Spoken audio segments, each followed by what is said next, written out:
turabasuhuje rero inshuti za Isezerano TV. Haleluya. Twishimiye amasaha kuganira, tugiye gukora ikiganiro ku ijambo ry'Imana cyangwa ku myemerere y'amatorero, uko amadini ahagaze, uko abashumba, ese abashumba, amatayito y'abashumba, amatayito y'abashehe. Nicyo kintu tugiye kuganiraho. Rero muri kumwe na Bishop Ineza Steven, muri kumwe na Evariste. Evariste ndagushoboje, karibu ku Isezerano TV. Haleluya. Karibu Bishop. Haleluya. Twishimiye kukubona hano rero. Tugiye kuganira, ubushize hari ibintu wari mumbaza. Yego. Rero nakwemereye kugira ngo ubimbaze tubiganireho hano kuri Isezerano TV. Haleluya. Yego, nkuko mubivuze Steven, twari dufite ikiganiro twagiranye, ariko tuza guhitamo ko tugomba gushaka umwanya tukabiganira koko abakunzi ba Isezerano TV. Haleluya, bakagira ubwenge bungukiramo cyane cyane mu by'iyobokamana. Yego. Usanga ari ibibazo abantu benshi bibaza, nanjye ndimo. Yego. Nkuko nabikubazaga. Yego. Uyu munsi rero ni umunsi wo kugira ngo tuganire, dusobanukirwe se iyobokamana muri iyi minsi bimeze gute. Se ayo matitles cyane cyane y'aba bishop, njya numva ngo revera pasteur, yego, padiri, shehe, abo bantu ni bantu cy'ubundi, inshingano zabo bafite nizi. Urakoze. Reka wenda duhere kuri shehe, cyangwa duhere kuri shehe. Shehe, iyo umuntu amaze kuba shehe, ni nk'uko bavuga pasiteri, cyangwa mu Gatolika bavuga padiri. Rero hari abashehe babyigiye, bamaze kubyigira, akaba afite tayito y'iki ya shehe, cyangwa bakavuga imamu. Iyo bavuze imamu, ni uko ayoboye uwo musigiti. Ubundi umuntu uyoboye umusigiti bamwita imamu. Twavuga ko imamu ari nka bishop. Noneho twavuga kuko imamu ni pasiteri, ni izina ry'icyubahiro. Ni nk'uko twebwe mu barokore bavuga pasiteri. Yego. Ni izina ry'icyubahiro. Kubera kuko haba hari abashehe benshi, cyangwa shehe ni ukuvuga abamenyi. Yego. Benshi. Yego. Bari kuki? Bari muri uwo musigiti. Ariko bakagira uhagarariye umusigiti, bakagira imamu, bakagira na Bilali. Umusigiti, Bilali ni ufite imamu, ukaba ufite na Bilali. Bilali ni utora azana. Imamu ni ubuhagarariye uwo musigiti aho ngaho. Donc hari ikintu ngenda nasobanukirwa cyane ngenda umukristo. Yego.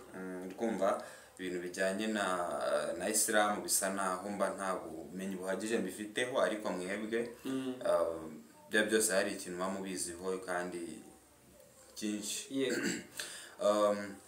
Umbwiye Bilali, umbwira na imam, yego, na shehe. Ubundi shehe aba ari shehe nyine. Ntushobora kuba imamu utari shehe. Donc imamu uri kubona pastor, twebwe pasiteri aragenda akajya imbere akatwigisha ijambo ry'Imana nk'ibisanzwe. Yego. Donc imamu na shehe batandukaniye he? Donc itandukaniro riri hagati y'abo bantu, donc bakongera bagatandukanira he nande na n'uwo Bilali? Bilali icyo ashinzwe ni ugutora azana. Yego. Atora azana mu musigiti. Yego. Kwa kundi umva bavuga Allahu Akbar, kumva Allahu Akbar, Allahu Akbar. Yego. Allahu Akbar, Allahu Akbar. Urya ni Bilali utora azana. Ava mu babona kwitaba ubwo n'abakristo, sinzi ukuntu mu bantu ntabwo twavuga n'abakristo. Nabango aba ari umuntu nyine nawe mumenyi. Yego. Ariko akaba Bilali hehe? Akaba Bilali ku musigiti. Yego. Akazi ka Bilali rero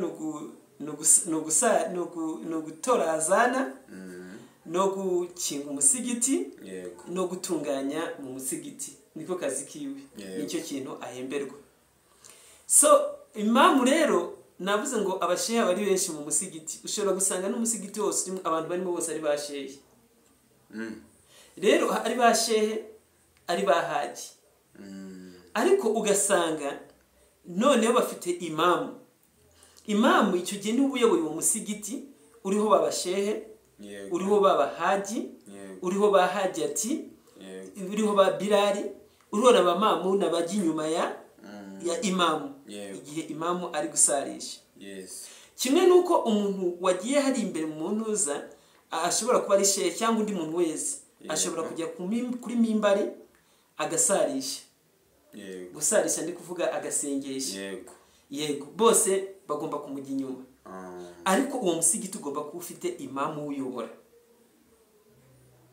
Kuvuga ngo umuntu uyoboye umusigiti aba ari imamu. Yaba ari haji, yaba ari nde afite ya tayito yitwa haji. Ni tayito iva imaka mu bantu bagiye imaka. Ariko ntabwo kuvuga ngo haji nuko nyine yakoze hijja imaka.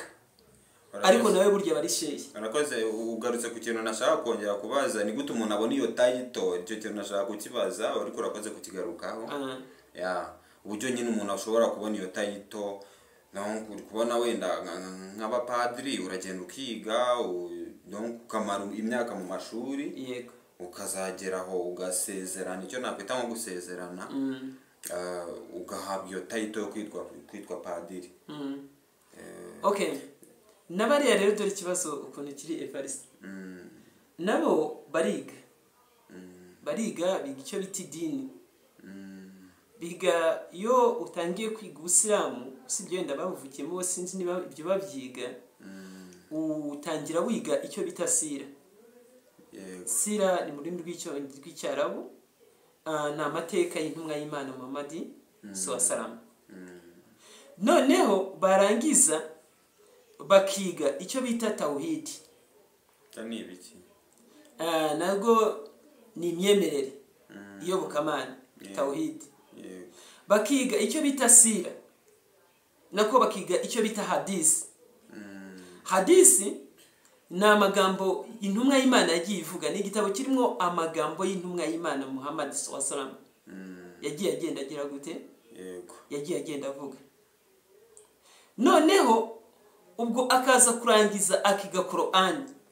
Umuntu wese umaze kwiga Qur'an n'ibitabo bishamikiyeho aba afite iki? Aba afite ubushobozi bwo kuba ari shehe. Donc iyo umaze kwiga ibyo byose uba ufite ubushobozi bwo kwitwa shehe. Yego. Usibye ko bafite n'andi mashuri biga, kumva agiye kwiga muri Oman, muri Arabia Saudite, hehe, ariko ntabwo ashobora kujya kwiga ngo aze ari haji. Oya, aza ari shehe cyangwa ari imamu. Urakoze cyane. Atugaruke ku bapasiteri. Ariko hari akantu nagusobanuriye. Wari wambwiye ngo tayito yo kwitwa haji iva hehe? Impamvu umuntu aba haji nuko aba yarakoze hijja. Hijja ni ugukora urugendo rutagatifu rujimaka. Kuko mu mahame y'idini ya Isilamu, iyo winjiye idini ya Isilamu barakubwira ati nemera ko Muhammad, nemera Imana imwe rukumbi itarabyaye kandi itarabyawe. Nemera ko intumwa y'Imana Muhammad, kandi nemera ko intumwa y'Imana ko Muhammad ari intumwa y'Imana. Urumva? Noneho bakakubwira kuko inkingi muri izo nkingi eshanu harimo kwemera ko Muhammad ari intumwa y'Imana, Muhammad SAW. Harimo kwemera ko nta yindi Mana ibaho usibye Imana imwe rukumbi itarabyaye kandi itarabyawe. Harimo kugira gutanga icyo bita zaka. Harimo gusenga gatanu ku munsi. Gutanga zaka ni nkuko mu bapasiteri dutanga icya 10. Harimo gusari gatanu ku munsi. Harimo no gusura ingoro y'Imana imaka ku muntu bishoboye. Rero uwo muntu bishoboye iyo agiye imaka akavayo, aba yagiye ajya mu cyo bita hijja, mu rugendo rutagatifu. Iyo avuye imaka rero aza yitwa haji. Iyo ari umugore aza yitwa hajati. kuvuga ngo n'umwana muto yawagiyeyo icyo gihe agaruka ko yaba yakoze hijja agaruka ari haji. Ni kuri icyo ngicyo ku idini ry'abayisilamu ibyo nziho n'ibyo ngibyo. Ubwo abamenyi cyane mu Isilamu bazadukurikira bazasobanurira. Yes, urakoze cyane.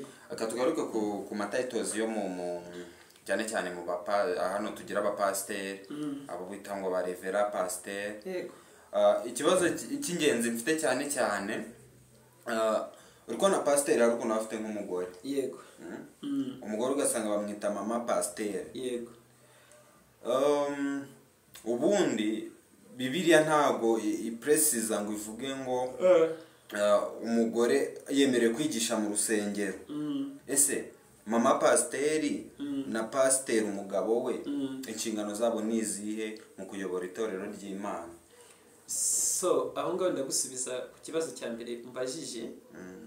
Wabanje kumbaza ku bibazo ku matitles y'abapasiteri. Yego. Urambwira ngo hari abo bita ba pasiteri. Yego. Hari abo bita ba regionali, hari abo bita ba revera pasiteri, hari n'aba bishop, hari n'aba apotre. Abo bantu batandukanye. Hari n'abandi wibagiwe ba profeti. Yego, nabwo batubwira. So rero ikintu cya mbere ku ruhande rwa mbere ndabanza kuri pasiteri. Pasiteri niyo title ibanza mu itorero rya Gikristo. Havuyemo abakatolike ariko kuko no mu bakatolike n'abayehova bahamya abayehova mu bakatolike habanza abafaradiri. Akava ku furatiri abanza abafurera hari. Hakajyaho abafuratiri ntabwo nigeze njyamo. Akaba padiri, akaba padiri mukuru, akaba musenyeri. Yego.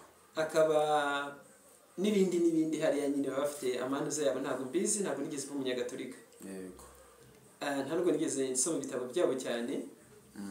Noneho abapadiri kuko yamaze kwiga seminari. Yego. Yayirangije. Noneho mu bapasiteri naho habanza pasiteri. Harimo inzego naho. Harimo abadiyakoni. Harimo mwarimu. Harimo na pasiteri. Yego.